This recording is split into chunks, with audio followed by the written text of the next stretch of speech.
प्रश्नावली 10.5 को हल कर रहे हैं हम। प्रश्न संख्या 9। दो वृत्त हैं यहाँ पे जो एक दूसरे को बी और सी पे काट रहे हैं। बी से जाने वाले दो रेखाखंड, बी से जा रहे हैं दो रेखाखंड, एक जा रहा है ये ए बी और डी, और दूसरा जा रहा है ये पी क्यू, पी बी और क्यू, ये जा रहे हैं। ये जो है वृत्तों को ए डी यानी कि ए और यहाँ डी पे, पी और क्यू पर प्रक्षेद करते हैं। इस तरह से खींचे गए हैं। हमें सिद्ध करना है कोण ए सी पी ये कोण बराबर कोण दिखाना है क्यू सी डी इस कोण के बराबर, ये हमें सिद्ध करना है। तो हम जानते हैं कि एक ही वृत्तखंड के कोण बराबर होते हैं। प्रमेय 10.9 से एक ही वृत्तखंड में कोण बराबर होते हैं। तो इस प्रमेय का प्रयोग करेंगे।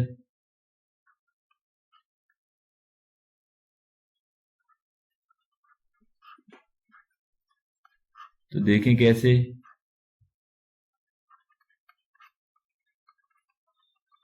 यहां पे ए पी जो है इसी चाप द्वारा ये कोण बन रहा है। कौन सा? ए सी पी। कोण ए सी पी बराबर होगा इसी चाप द्वारा वृत्त पे ये कोण भी बन रहा है ए बी पी। कोण ए बी पी, तो ये एक ही वृत्तखंड के कोण हैं, ये बराबर होंगे इस नियम से। समीकरण 1 इसको हम नाम देते हैं। फिर दूसरे वृत्त में देखें तो डी क्यू चाप द्वारा कोण बन रहा है डी सी क्यू या क्यू सी डी। तो इसी प्रमेय का प्रयोग करते हुए देखें कोण क्यू सी डी बराबर है कोण क्यू बी डी के। कोण क्यू बी डी के देखें इसी चाप ये डी क्यू द्वारा ये कोण बन रहा है, इसी चाप द्वारा ये क्यू बी डी कोण बन रहा है। तो ये दोनों कोण बराबर होंगे, ये बराबर इसके। और यहाँ पे हमने दिखा दिया ये वाला जो कोण है इस वाले कोण के बराबर है। अब हम देखें पी बी क्यू और ए बी डी एक दूसरे को बिंदु बी पर प्रक्षेद कर रही हैं, और ये दोनों कोण क्या हैं? शीर्षा अभिमुख कोण।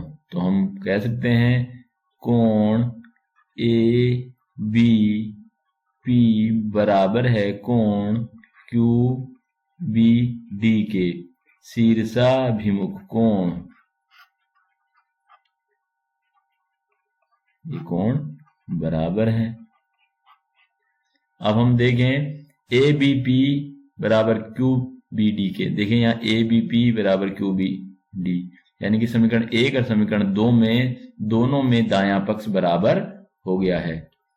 तो हम इसको लिखेंगे इस तरह से लिखते हैं। समीकरण 1 में मान रख देते हैं। तो कोण ए सी पी बराबर ए बी पी का मान क्या हो गया है? Q B D. तो 3 से इसमें मान रख दिया, तो इसको हमने ए बी पी को लिख दिया अब क्यू बी डी।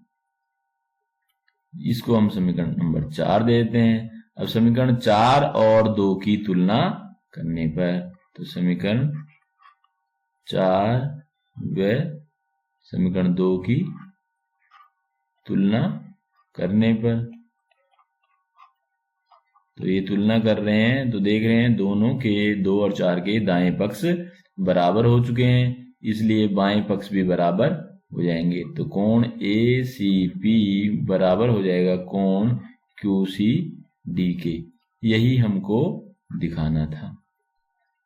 तो हम समझ सकते हैं कि इस चाप द्वारा ये कोण बन रहा है, इसी चाप द्वारा वृत्त पर ये कोण बन रहा है, तो एक ही वृत्तखंड के कोण बराबर हैं। तो माना समझें ये 30 का है, तो ये भी कितना हो जाएगा? 30। इसी तरह से यहां देखें ये कोण इस चाप द्वारा ये कोण बन रहा है और इसी चाप द्वारा ये कोण बन रहा है। तो यहाँ पे ये दोनों कोण शीर्षाभिमुख कोण हैं, तो ये 30 का है, तो ये कितना हो जाएगा अब? 30। अब इस चाप द्वारा ये कोण बना हुआ है और इसी चाप द्वारा ये कोण बना है, तो एक ही वृत्तखंड के कोण है, तो ये भी कितना हो जाएगा? 30। तो इस तरह से ये दोनों कोण क्या हो गए, बराबर।